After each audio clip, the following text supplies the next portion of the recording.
What's up, everyone? Welcome back to CNC Auto Works. Hope everyone's having a great day.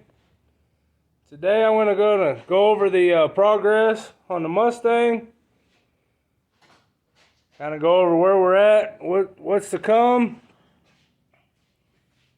You've been keeping up with this build. You know we put this wing on. The last thing we had done, we wound up putting floor pans in. Went ahead and got the passenger side done. Got the driver's side done. Everything looks good.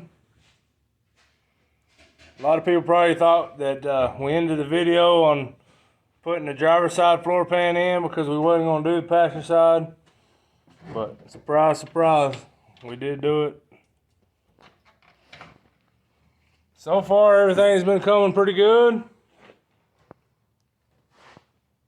We're going to be kind of doing things probably backwards from the way most people would do it from here on out.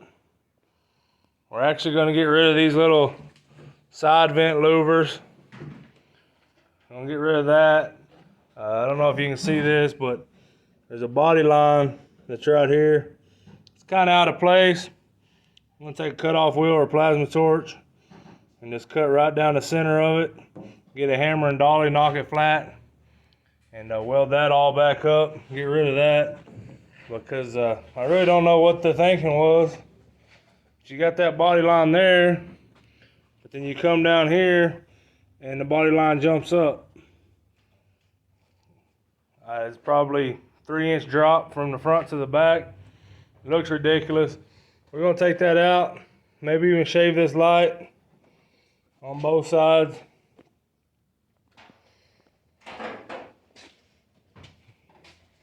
Take it this side. We've already got the little side louver off. He's getting the rest of the glass out of the car right now. You can kind of see we're going to have to cut that whole piece out because this is concave. We're going to cut it out and put some filler little panels in there. I'm going to do the same thing on this side for this. We've actually about to blow this whole car apart, everything we can. I'm going to take the little spoiler back off, trunk, tail lights, bumpers, first lights. I'm going to go ahead and get the sheet metal off of it, the fenders, doors, all that stuff. I think next step we're going to wind up cleaning all the engine bay up, clean up underneath the whole car. I'm going to go ahead and take all the front end apart, pull the rear end out of it, and sand everything, clean it all up, and I'm going to go ahead and paint all the engine bay and underneath semi-gloss black. And then we're going to start putting all the rear end back in it, all the front end back in it, and then we're going to go ahead and drop in the engine, and we're going to fire it before we ever start doing our bodywork and paint.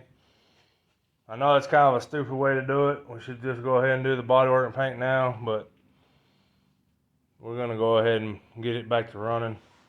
We want to fire up this new engine. We wound up getting the engine built.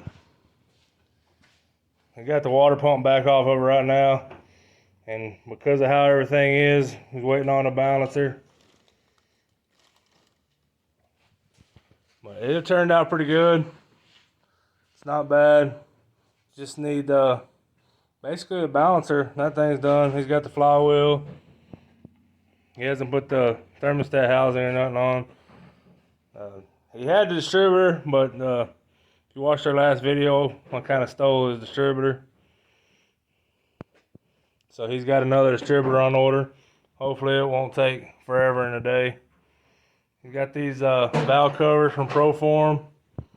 Air cleaner from Proform. Kind of dirty, been sitting here a couple weeks. I really don't know what they're thinking here was. I wish they would have went ahead and made the Ford Oval on the air cleaner like they did on the valve covers, but who knows. We actually got the transmission built. We got it sitting over here in the floor. C6. Add a few clutches to it. Got Transgo shift kit. It's got new oversized servo in the side there. Actually just waiting on the stall converter for this. We ain't ordered it yet. We've been getting most of our stall converters from ACC Performance. They're Boss Hog stall converters, mostly because they're cheaper. He beats everybody by about 80 to 100 bucks. It's his nearest competitor. He's that much cheaper. We've actually got 3 other vehicles that run his converters. We haven't really had a problem. Or I guess we did have a little problem, but he took care of it. Took care of us. He paid for everything. He covered everything. So that worked out. That was good. So we may pick another one up unless someone knows of a stall converter that works a lot better than a C6. I mean, you got all kinds of brands. TCI, B&M. I think Jegs even has their own brand. You got Hughes. I mean, it's endless. But a lot of them converters get pretty pricey. So I think what we're gonna do now is, while he's fighting with that glass, I'm gonna start pulling the sheet metal, the trunk lid, and a little spoiler and bumper off the back. And then we're gonna get into tearing the rest of this car down. Get the grill out of it, and the headlight buckets and all that. Get the front bumper off. Get all that done and get ready to move it outside. And we're gonna wash this thing down, kind of degrease some of it, and get the sanding on it so we can get some paint to stick. Before we paint it, we'll probably go ahead and seam seal the floor pans top and bottom. Well, we got the Mustang all torn apart. Got all the sheet metal off of it.